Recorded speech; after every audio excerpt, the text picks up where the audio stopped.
کافروں نے دنیا کے لیے مسلمانوں پر تلواریں چلائیں، مسلمانوں نے اللہ کے لیے اپنے رشتہ داروں کو قتل کیا۔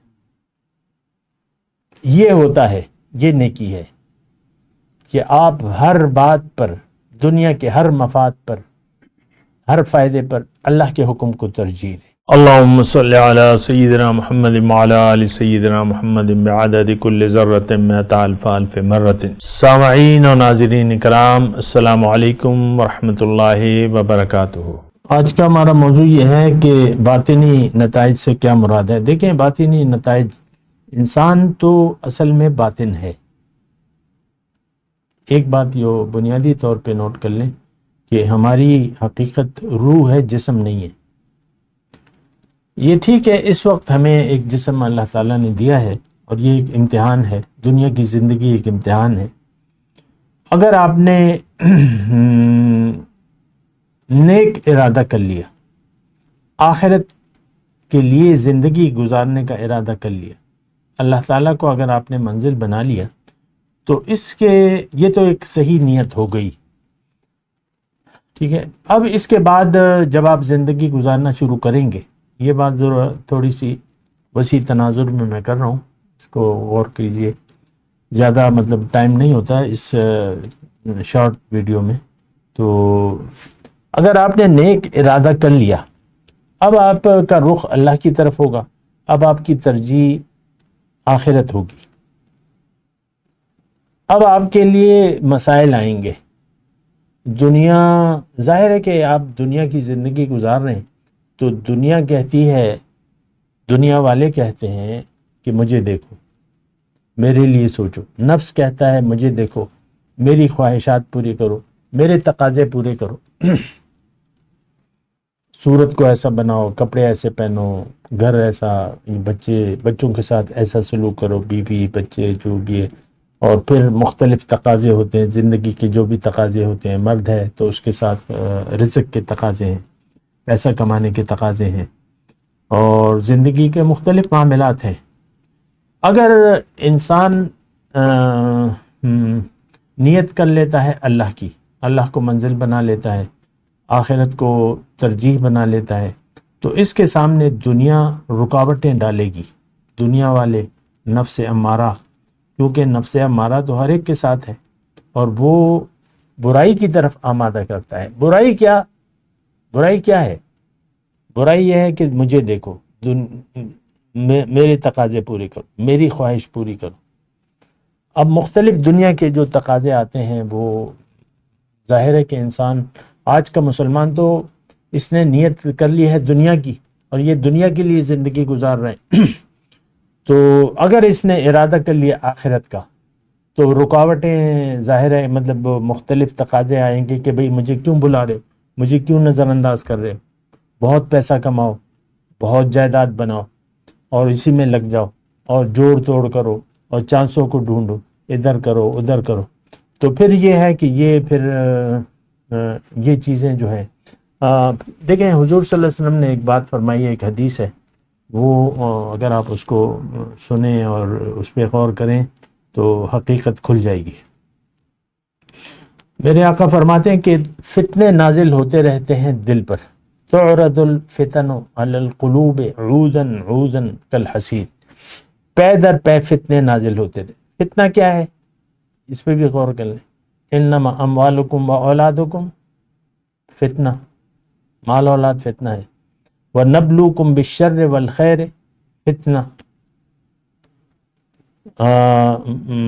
خیر اور شر، یہ دونوں کے ذریعے آزمائش۔ تو یہ جب انسان بھلائی کا ارادہ کرتا ہے، اللہ کو منزل بنا لیتا ہے، آخرت کو ترجیح بنا لیتا ہے، تو فتنے اس کے دل پہ آتے رہتے ہیں، اپنی طرف متوجہ کرتے ہیں کہ چھوڑو آخرت کو، مجھے دیکھو، مجھے ترجیح دو، میرے بارے میں سوچو۔ تو اگر یہ اس فتنے کو رد کر دیتا ہے، آخرت کو ترجیح دے دیتا ہے، اللہ کے حکم کو مان لیتا ہے، جو اس خیال کے جو بھی نفسانی خواہش ہے یا شیطانی وسوسہ ہے یا جو بھی ہے، اس کو رد کر دیتا ہے اور اچھے خیال کو قبول کر لیتا ہے، فتنے کو رد کر دیتا ہے۔ حضور فرماتے ہیں کہ اس کے دل پر ایک وہ حدیث ایسے ہے کہ تھوڑا سا میں وہ ہو گیا، پہلے برا فتنہ، برا خیال، نیک ارادہ کرنے والے کو برا خیال آیا، برا خیال یہ آپ جان لیں، ہم نے تو محدود کر دیا ہے یار یہ وہ تھوڑے نہیں، برا خیال یہ ہے کہ آپ دنیا کو ترجیح دے دیں۔ تو اگر آپ نے دنیا کو ترجیح دے دی، اس فتنے کو قبول کر لیا، تو دل پر ایک سیاہ داغ ہو جائے گا، نقطۃ سودا، کالا داغ ہو جائے گا دل پہ، کالا داغ، وہ میں کہتا ہوں نا فوراً نتائج آتے ہیں۔ اور اس طرح یہ جب آخرت کو فراموش کر کے دنیا کو ترجیح دیتا ہوا زندگی گزارتا ہے، تو اس کے اب ظاہر ہے کہ اعمال بھی وہ اسی کے لیے کرے گا، ترجیح بھی وہی دے گا، تو اس کے دل سیاہ ہوتا رہتا ہے، کالے داغ، کالا داغ، کالا داغ، کالا داغ۔ حضور فرماتے ہیں یہاں تک کہ دل سیاہ ہو جاتا ہے بالکل، اور اس کی مثال اوندے گھڑے کی ہو جاتی ہے۔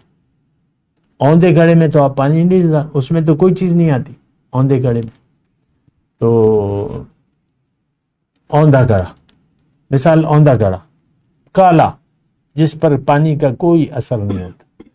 اب نیکی کی بات اس پر اثر نہیں کرے گی، نیکی کی بات اس پر اثر نہیں کرے گی، اس کو نیکی بری لگے گی، دنیا کا خیال اچھا لگے گا۔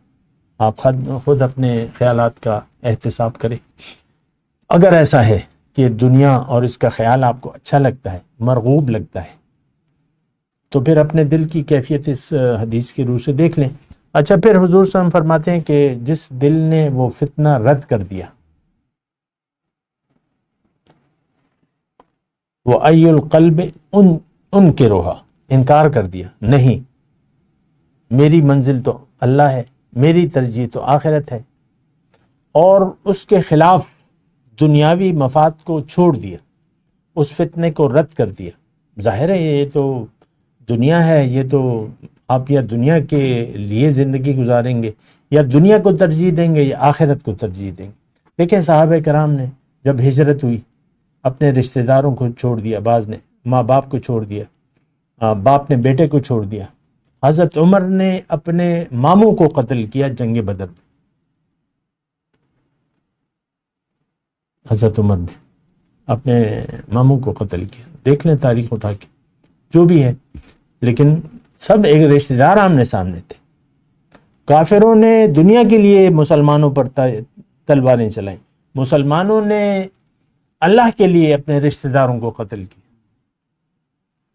یہ ہوتا ہے، یہ نیکی ہے کہ آپ ہر بات پر، دنیا کے ہر مفاد پر، ہر فائدے پر اللہ کے حکم کو ترجیح دیں۔ قاتلوہم، جنگ کرو اسے، مارو ان کی گردنیں، اپنے رشتہ داروں کی گردنیں مارو، اگر کافر بن کے وہ تمہارے سامنے آ جائیں گردن مارو۔ تو نتائج فوراً، اچھا وہ میں حدیث پوری کر لوں کہ جس دل نے وہ خیال رد کر دیا، نہیں، اب مختلف دیکھیں مختلف باتیں ہو سکتی، تو رد خیال، برے خیال کو رد کر دیا تو آپ کے دل پر سفید داغ لگ جائے گا، حضور کے الفاظ۔ اسی طرح یہ خیالات کو، برائی کو رد کرتا رہے گا، اس کے دل پر سفید داغ لگتے رہیں گے، یہاں تک کہ حضور صلی اللہ علیہ وسلم فرماتے ہیں کہ دل براق بن جائے گا، اس کا گڑا ہوندہ نہیں ہوگا، بات کو قبول کرے گا، اللہ کی اور بات کا، اللہ اور رسول کی بات کا منتظر رہے، کیا حکم ہے میرے آقا۔ تو وہ جب احکامات پورا کرے گا، ترجیح دے گا، اور ظاہری مفاد کو اخروی مفاد پر ترجیح نہیں دے گا، اور اخروی مفاد کو ظاہری مفاد پر ترجیح دے گا، تو اس کا دل سفید سے سفید تر ہوتا جائے گا۔ دوسری یعنی قرآن کی زبان میں اس کا دل ایک موقع آئے گا کہ قلب سلیم بن جائے گا، بالکل پاک۔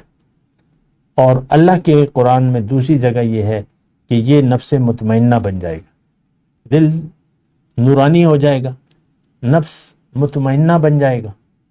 یہ وہ کیفیت ہے جو مطلوب ہے، یہ فوراً عمل کے ساتھ فوراً شروع ہو جاتی ہے، اچھی یا بری نتائج میں کہہ رہا ہوں یہ فوراً شروع ہو جاتا ہے۔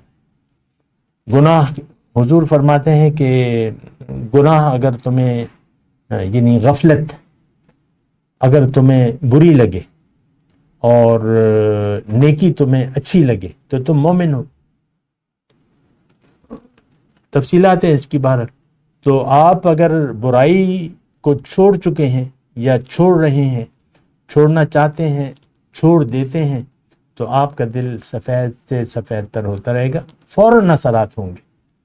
تو بہرحال نتائج اب یہ ہے نا کہ اس کے دوسرا پہلو یہ بھی ہے کہ جب آپ نے فیصلہ کر لیا کہ میں تو اللہ کا ہوں، پھر اللہ کہے گا میں تمہارا ہوں۔ من کان للہ کان اللہ لہ، جب یہ کوئی اللہ کا ہو جاتا ہے اللہ اس کا ہو جاتا ہے۔ یہ تو دیکھیں قرآن ہے اور حدیث ہے۔ ان تنصر اللہ ینصرکم، اگر تم اللہ کی مدد کرو گے اللہ تعالیٰ تمہاری مدد کرے گا اور تمہارے قدم کو جما دے گا۔ تو یہ سوچنا چاہیے، عمل کا نتیجہ فوراً شروع ہو جاتا ہے۔ جو بھی آپ کا خیال آیا اور آپ اس پر جم گئے، اچھا یا برا، اس کے نتائج ہوں گے، کالے داغ یا سفید داغ۔ وآخر دعوانا الحمدللہ رب العالمین۔ مولاي صل وسلم دائما ابدا على حبيبك خير الخلق كلهم